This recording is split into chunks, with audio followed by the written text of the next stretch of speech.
बिस्मिल्लाहिर्रहमानिर्रहीम। अस्सलाम वालेकुम डियर स्टूडेंट। आज हमारा टॉपिक है chapter number 3 class first year covalent bond. जैसे कि आप जानते हैं कि फ़र्स्ट ईयर का सिलेबस चेंज हो चुका है, बहुत सारी नई बातें हैं और आपको पता है कि सिलेबस भी थोड़ा डिफ़िकल्ट है।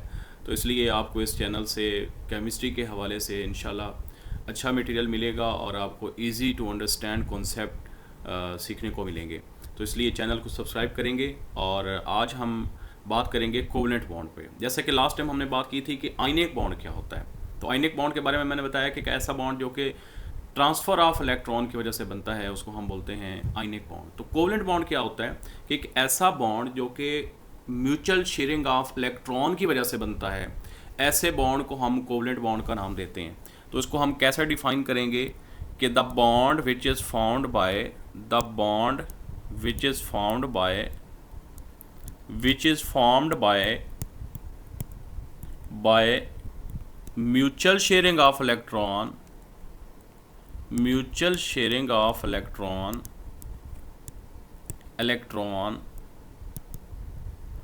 between two atoms is called covalent bond। यानी ऐसा बॉन्ड जो कि म्यूचुअल शेयरिंग ऑफ इलेक्ट्रॉन की वजह से बनता है, ऐसे बॉन्ड को हम कोवलेंट बॉन्ड का नाम देते हैं। यहाँ पे हम एक एग्जांपल पुट करेंगे। फॉर एग्जांपल अगर मैं यहाँ पे हाइड्रोजन की बात करूँ तो हाइड्रोजन को आप देखें तो हाइड्रोजन के वैलेंस शेल के अंदर सिर्फ एक इलेक्ट्रॉन होता है, इसको हम डॉट से शो करेंगे। और दूसरे हाइड्रोजन के वैलेंस शेल के अंदर भी एक ही इलेक्ट्रॉन होता है, उसको हम क्रॉस से शो करेंगे। देखिए अगर ये एटम अपना एक इलेक्ट्रॉन इसको देता है, यानी एक हाइड्रोजन एटम दूसरे को अगर अपना एक इलेक्ट्रॉन देता है तो उसके वैलेंस शेल कंप्लीट नहीं होता, यानी वो डुप्लेट रूल को फॉलो नहीं करेगा। तो होगा क्या, सिमिलरली ये भी ऐसा नहीं कर सकता, दूसरा हाइड्रोजन भी। तो एट द एंड क्या होगा कि दोनों के दरमियान जो इलेक्ट्रॉन की शेयरिंग हो जाएगी और इस शेयरिंग की वजह से जो यहाँ पे बॉन्ड बनेगा उस बॉन्ड को हम बोलेंगे कोवलेंट बॉन्ड। यानी ऐसा बॉन्ड जो कि म्यूचुअल शेयरिंग ऑफ इलेक्ट्रॉन की वजह से बना है, तो ऐसे बॉन्ड को हम बोलेंगे कि ये कोवलेंट बॉन्ड है।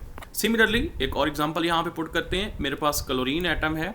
जैसे कि आप जानते हैं कि क्लोरीन हैलोजन फैमिली से बिलोंग करता है और उसके वैलेंस शेल में इलेक्ट्रॉन की तादाद तकरीबन 7 है। सिमिलरली अगर मैं दूसरे क्लोरीन की बात करूँगा तो उसके वैलेंस शेल में इलेक्ट्रॉन की तादाद भी 7 ही है।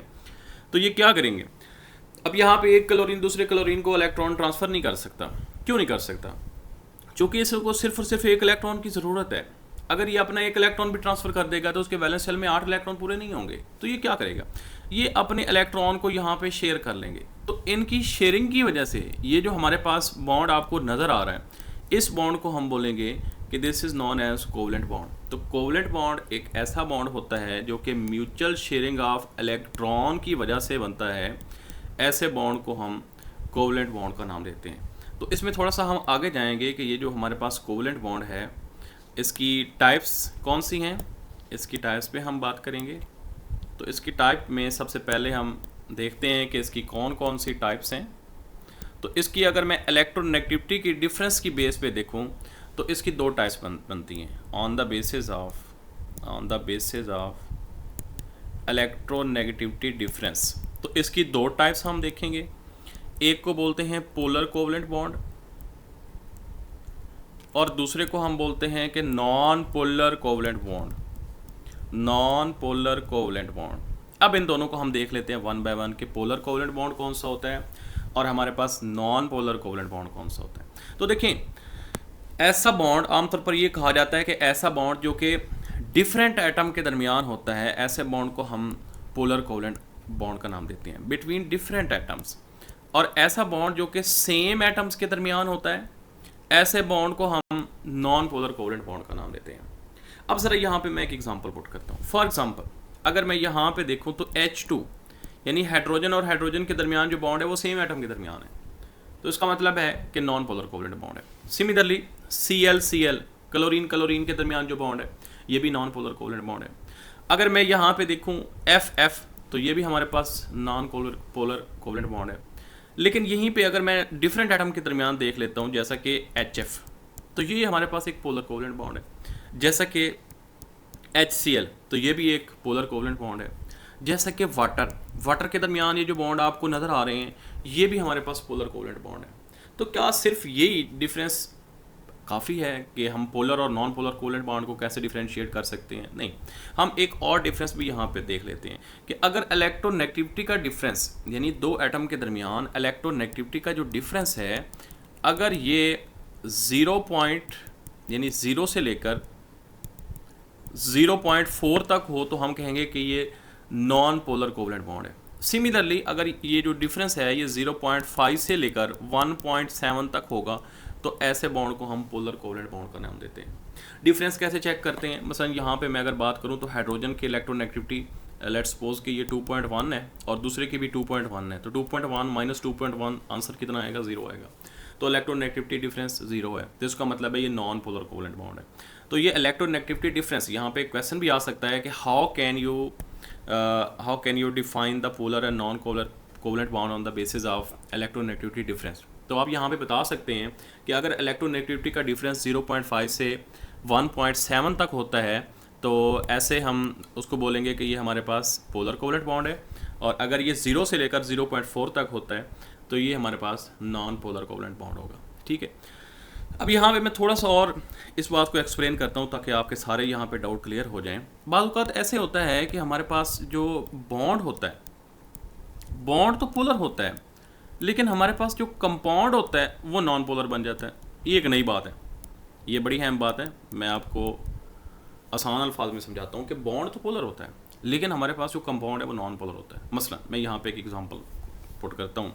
एग्जांपल है जी CCl4 की। अगर आप CCl4 को देखें तो कार्बन और क्लोरीन का बॉन्ड तो यहाँ पे पोलर है। इसी तरीके से ये एक पोलर बॉन्ड है, ये एक पोलर बॉन्ड है और ये एक पोलर बॉन्ड है, तो 4 यहाँ पे पोलर बॉन्ड है।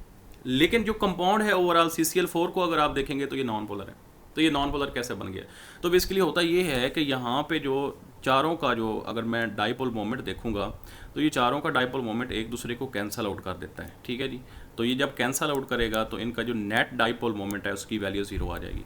तो ऐसे तमाम कंपाउंड जिनका नेट डाइपोल मोमेंट की वैल्यू 0 होती है, ऐसे कंपाउंड को हम जो है वो नॉन पोलर कंपाउंड का नाम देते हैं। बॉन्ड पोलर है, ये बात आपने याद रखनी है। MCQs में भी अक्सर MD कैट के MCQs में आपसे ये बात पूछी जाती है, तो आपको इंशाल्लाह मैं साथ साथ में MD कैट के MCQs भी करवाता जाऊँगा।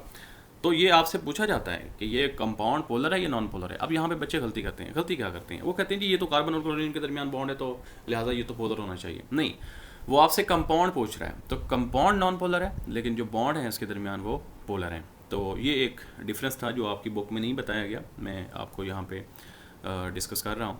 उसके बाद देखते हैं कि क्या कोई और भी हमारे पास इसकी कोवलेंट बॉन्ड की टाइप्स आती हैं।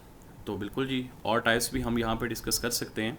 और वो कौन कौन सी टाइप्स हैं जी? वो हैं जी कि हमारे पास ये बॉन्ड सिंगल कोवलेंट बॉन्ड भी हो सकता है, इसी तरीके से डबल कोवलेंट बॉन्ड भी हो सकता है, और हमारे पास ट्रिपल कोवलेंट बॉन्ड भी हो सकता है। ठीक है जी, तो ये हमारे पास है कि डबल, सिंगल और ट्रिपल। सिंगल कोवलेंट बॉन्ड क्या होता है, इसको 1 बाय 1 देखते हैं। तो बच्चे ऐसा कोवलेंट बॉन्ड जो सिर्फ एक इलेक्ट्रॉन की 1 इलेक्ट्रॉन पेयर की शेयरिंग से बनता है, ऐसे बॉन्ड को हम सिंगल कोवलेंट बॉन्ड का नाम देते हैं। फॉर एग्जांपल अगर मैं यहाँ पे ये देखूँ कि हाइड्रोजन और हाइड्रोजन के दरमियान सिर्फ एक ही इलेक्ट्रॉन पेयर की शेयरिंग हो रही है, यानी एक ही इलेक्ट्रॉन पेयर की शेयरिंग से बन रहा है, तो ऐसे बॉन्ड को हम सिंगल कोवलेंट बॉन्ड का नाम देते हैं। सिमिलरली अगर हमारे पास ये 2 इलेक्ट्रॉन्स पेयर की शेयरिंग से बनता है तो ऐसे बॉन्ड को हम बोलेंगे double covalent bond. For example अगर मैं यहाँ पे बात करता हूँ ऑक्सीजन की, तो आप देखें ऑक्सीजन का एटॉमिक नंबर आपके सामने है कि एटॉमिक नंबर इसका 8 होता है और इसके वैलेंस शेल में इलेक्ट्रॉन की तादाद 6 होती है जी। सिमिलरली अगर मैं दूसरे ऑक्सीजन को यहाँ पे देखूँगा तो उसके वैलेंस शेल में भी इलेक्ट्रॉन की तादाद 6 ही रहेगी। तो देखें अगर ये एक एक इलेक्ट्रॉन की शेयरिंग करते हैं तो इनका ऑक्टेट कंप्लीट नहीं होता। ऑक्टेट में यानी कि इसका जो वैलेंस शेल है उसमें 7 इलेक्ट्रॉन होते हैं, लेकिन जैसे ये दूसरे इलेक्ट्रॉन को शेयर कर लेते हैं तो उसके वैलेंस शेल में भी 8 इलेक्ट्रॉन और इसके वैलेंस शेल में भी 8 इलेक्ट्रॉन हो जाते हैं, और ये क्या काम कर लेते हैं, ये ऑक्टेट रूल को फॉलो कर लेते हैं। ट्रिपल कोवलेंट बॉन्ड में हमारे पास जो लास्ट एग्जांपल है वो जी नाइट्रोजन की। तो नाइट्रोजन को देखें तो इसका एटॉमिक नंबर 7 होता है, इसके वैलेंस शेल में इलेक्ट्रॉन की तादाद हमारे पास 5 होती है, एक को डॉट से एक को क्रॉस से शो करेंगे। तो अगर तो ये एक इलेक्ट्रॉन को शेयर करते हैं, एक पेयर ऑफ इलेक्ट्रॉन को शेयर करते हैं, तो उसके वैलेंस शेल में इलेक्ट्रॉन की तादाद जो है वो 8 नहीं होती, बल्कि कितनी होती है, तो देखें 4 हो जाती है। इसी तरीके से अगर मैं दूसरे इलेक्ट्रॉन को पेयर को शेयर करता हूँ तो फिर भी तादाद 8 नहीं रहती। इस तरीके से जब तीसरे इलेक्ट्रॉन पेयर को हम यहाँ पे शेयर करेंगे तो तब इनके वैलेंस शेल में इलेक्ट्रॉन की तादाद 8 हो जाएगी, और इनके दरमियान जो बॉन्ड बनेगा ये बनेगा ट्रिपल कोवलेंट बॉन्ड। यहाँ पे ऑक्सीजन ऑक्सीजन के दरमियान में डबल कोवलेंट बॉन्ड और नाइट्रोजन नाइट्रोजन के दरमियान में ट्रिपल कोवलेंट बॉन्ड। ठीक है जी, तो इसके बारे में ये हमारे पास था कि सिंगल, डबल और ट्रिपल कोवलेंट बॉन्ड को हम कैसे डिफाइन कर सकते हैं, कि क्यों एटम डबल बनाते हैं, क्यों सिंगल बनाते हैं और क्यों ट्रिपल बनाते हैं। यहाँ पे एक बात जो बड़ी इंपॉर्टेंट है वो आपने याद रखनी है, वो ये है कि अगर मैं इसको जो है वो इसकी शेल के हिसाब से इसको ड्रा करूँ तो फिर कैसे करूँगा। मसलन मैं यहाँ पे एग्जांपल ले लेता हूँ जी क्लोरीन की। तो क्लोरीन को देखें तो क्लोरीन के पहले शेल के अंदर आपको पता है इलेक्ट्रॉन 2 होते हैं। अगर मैं दूसरे की बात करूँगा तो 8 होते हैं, और तीसरे की बात करूँगा तो इसमें आपको पता है कि इलेक्ट्रॉन की तादाद जो है वो 7 होती है। ठीक है, तो 7 को हम ड्रा कर लेते हैं जी। आप इस तरीके से भी डॉट क्रॉस से भी शो कर सकते हैं, वैसे भी लिख सकते हैं। तो 2 4 6 और ये 7 हो जाएगा। सिमिलरली ये दूसरा क्लोरीन एटम यहाँ पर मौजूद है जी। तो पहले में 2 हैं, दूसरे में 8 हैं। सिमिलरली तीसरे के अंदर जो इलेक्ट्रॉन की तादाद है इसको हम क्रॉस से शो करेंगे, तो ये हमारे पास कितनी है जी, ये भी 7 ही है। तो जब ये आपस में मिलेंगे ना तो इनके मिलने से क्या बनेगा, तो इनके मिलने से हमारे पास सिंपल ये होगा कि ये जो इलेक्ट्रॉन है ना इनकी शेयरिंग हो जाएगी। ठीक है, तो इसको कैसे शेयर कर सकते हैं हम, यहाँ पे मैं ड्रा करता हूँ। ये पहले में 2, ये मैं थोड़ा सा छोटा ड्रा करूँगा, बल्कि अगला पेज ले लेते हैं। ये ज़रा देखिएगा यहाँ पे, तो इसको ज़रा देखें। तो पहले के अंदर इलेक्ट्रॉन की तादाद वही 2 ही रहती है, दूसरे में 8 हो जाती है, और तीसरे में हमने यहाँ पे कहा था कि इसमें इलेक्ट्रॉन की तादाद 6 होती है या 7 होती है। तो यहाँ पे दूसरे क्लोरीन को इसके साथ हम मिलाएंगे। देखें जी, पहले में 2 ही रहेंगे, दूसरे में 8, और तीसरे में हमारे पास ये थोड़ा सा आपने इसको सर्कुलर ही बनाना है। तो ये कितने हो जाएंगे, ये हमारे पास 8 हो जाएंगे। तो ये ज़रा देखें, तो यहाँ पे जो इलेक्ट्रॉन की शेयरिंग हुई है, ये शेयरिंग ऑफ इलेक्ट्रॉन हमारे पास जो है ये म्यूचुअल शेयरिंग ऑफ इलेक्ट्रॉन की वजह से बॉन्ड बन रहा है। तो ऐसे बॉन्ड को हम बोलते हैं कि ये हमारे पास कोवलेंट बॉन्ड है, जो कि म्यूचुअल शेयरिंग ऑफ इलेक्ट्रॉन की वजह से बन रहा है। यहाँ पे मैं कुछ क्वेश्चन डिस्कस करता हूँ कि जो बार बार आपके एग्ज़ाम में आते हैं, प्रीवियस बोर्ड के अंदर बार बार ये क्वेश्चन आए हुए हैं, तो इनको हम डिस्कस करेंगे। वो मैं यहाँ पे राइट कर देता हूँ, आप इसको नोट कर लें जी। तो वो क्वेश्चन कुछ यूँ हैं। पहला क्वेश्चन जो यहाँ पे आता है कि define covalent bond. Covalent bond को डिफ़ाइन करें जी, पहला तो ये है।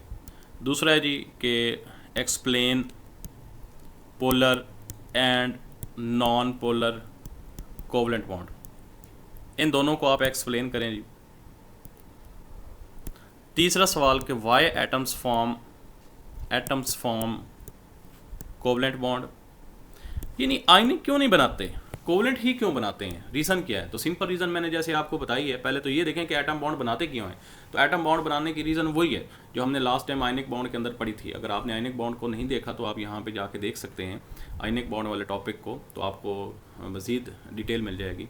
Ionic bond complete transfer of electron की वजह से बनता है, वो मेटल और नॉन मेटल के दरमियान बनता है, जबकि कोवलेंट बॉन्ड मोस्टली हमारे पास नॉन मेटल के दरमियान बन रहा होता है। और इसमें म्यूचुअल शेयरिंग ऑफ इलेक्ट्रॉन इसलिए होती है क्योंकि जो एटम होते हैं वो अपने इलेक्ट्रॉन को ट्रांसफ़र करना अफोर्ड नहीं कर सकते। जैसे कि हाइड्रोजन की हमने बात की है, तो उसमें सिर्फ और सिर्फ एक इलेक्ट्रॉन है। अगर वो अपना इलेक्ट्रॉन ट्रांसफ़र करेंगे तो उसके पास बाकी कुछ नहीं बचेगा। सिमिलरली अगर मैं क्लोरीन की बात करूँ तो उसका ऑक्टेट नियर टू कंप्लीट है, यानी 7 इलेक्ट्रॉन है उसके वैलेंस शेल के अंदर। तो वो एक इलेक्ट्रॉन लेना पसंद करेगा, इलेक्ट्रॉन को डोनेट करना पसंद नहीं करेगा। ठीक है, तो इसलिए एटम जो होते हैं वो इलेक्ट्रॉन को शेयर करते हैं और जो है वो कोवलेंट बॉन्ड बनाते हैं। यहाँ पे एक सवाल और भी आ सकता है कि what are double, triple and single covalent bond. तो ये हमारे पास कुछ क्वेश्चन थे जो बार बार आपके इम्तिहान में रिपीट होते हैं। ये शॉर्ट क्वेश्चन ही इसमें से आते हैं, इसमें से लॉन्ग क्वेश्चन आने के इम्कान बहुत कम होते हैं। और अगर आपको ये लेक्चर अच्छा लगा हो तो अपने दोस्तों के साथ शेयर भी करें और इसको हमारे चैनल को सब्सक्राइब भी करें। इंशाल्लाह पूरी बुक के जितने भी टॉपिक्स हैं, first year, second year, 9th 10th chemistry के, वो सारे के सारे टॉपिक आपको यहाँ पे इंशाल्लाह सीखने को मिलेंगे। अपना ख्याल रखिएगा, बहुत शुक्रिया, अल्लाह हाफिज़।